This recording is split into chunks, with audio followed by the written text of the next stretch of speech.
بدن خودش رو میخوره. به این میگن اتوفاژی. اتوفاژی پدیده بسیار مهمیه، بسیار بسیار مهمه. چرا؟ به دلیلی که اتوفاژی سلولای خراب، سلول مریض، سلول ضعیف، سلول تخریب شده، سلولی که جهش یافته، سلولی که سرطانی شده، سلولی که داره تومور میشه، سلولی که سموم داره، سلولی که حالش خوب نیست رو تجزیه میکنه ولی دفن نمیکنه، بازیافت میکنه. مواد سمیش میره بیرون، از آنچه که باقی مونده بازیافت میشه، سلول جوان سالم تازه تولید میکنه. متوجه شدین چی شد؟ اتوفاژی این کارو میکنه. اتوفاژی به طور عادی فعالیتش خیلی اندکه. اتوفاژی از 12 ساعت به بعد که سویچ متابولیزم صورت میگیره، میریم تو کیتوزیس روشن میشه. هر چقدر شما از 12 ساعت تایم غذا نخوردن رو بیشتر کنین، بشه 13، بشه 4، تا برسیم به 16 ساعت در روز، اتوفاژی تازه فعالیتش بیشتر میشه. از طرفی سلول های سرطانی 10 برابر سلول های عادی اینسولین ریسپتور دارن، گیرنده قند دارن. بزرگترین دوست سرطان قند مصنوعی، یا قند میوه رو نمیگم، مثلا لیمو ترش هم قند داره، اون قند خوبه ها، قند طبیعی رو نمیگم ها. قند شکر، شکلات، شیرینی، نوشابه، قند مصنوعی رو میگم.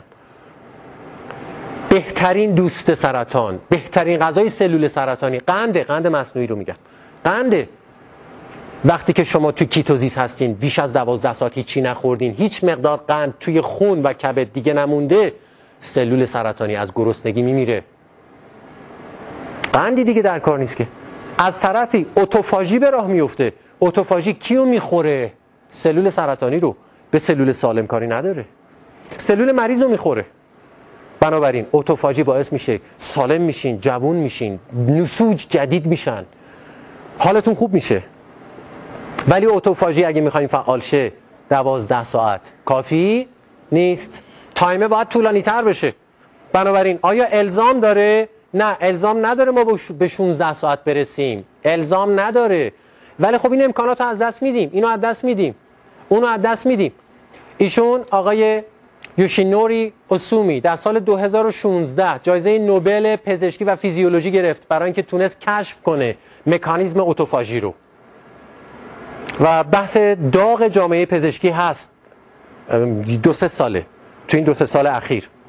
پروفسور والتر لانگو، یکی از برجسته ترین محققین دنیا در زمینه روزه، میگه که در وضعیت گرسنگی شدید ارگانیسم، یعنی موجود زنده، در وضعیت highly protected، بسیار حفاظت شده، شدیداً حفاظت شده قرار میگیره بدن و سن افزایش پیدا نمیکنه. برای همین ضریب طول عمر میره بالا. برای همینه که وقتی ما کمتر میخوریم بیش از حدود 30% یا بیش از 30% طول عمر بیشتر میشه در همه جانوران، از تک سلولی تا انسان. وی می‌افزاید روزه در بیماران سرطانی به شدت از سلول‌های سالم محافظت می‌کند، به گونه‌ای که حتی با ترکیبی از داروهای بسیار قوی امکان پذیر نیست و سموم حاصل از شیمی درمانی و سلول‌های سرطانی رو از بین میبره. شاید الان بهتر بتونیم جمله ابن سینا رو که 1000 سال پیش گفته رو درک کنیم. ابن سینا چی گفت 1000 سال پیش؟ به سرطان تیغ نزنید چرا که وحشی می شود. به سرطان گرسنگی دهید تا درمان شود. الان شما میدونین که این یعنی چی. پیامبر گرامی اسلام فرموده اند که این جمله جالبه: معده خانه همه درد هاست و امساک یعنی غذا نخوردن، پرهیز از خوراک. امساک یعنی غذا نخوردن و امساک بالاتر از همه داروهاست. عیسی مسیح فرموده اند که فقط با روزه، دقت کنین، فقط با روزه و دعاست که شیطان دست از سر شما برمی دارد. مهاتما گاندی گفته است روزه واقعی بدن، ذهن و روح را پاک می کند. افلاطون گفته است من برای کارایی بیشتر جسمی و ذهنی روزه می گیرم.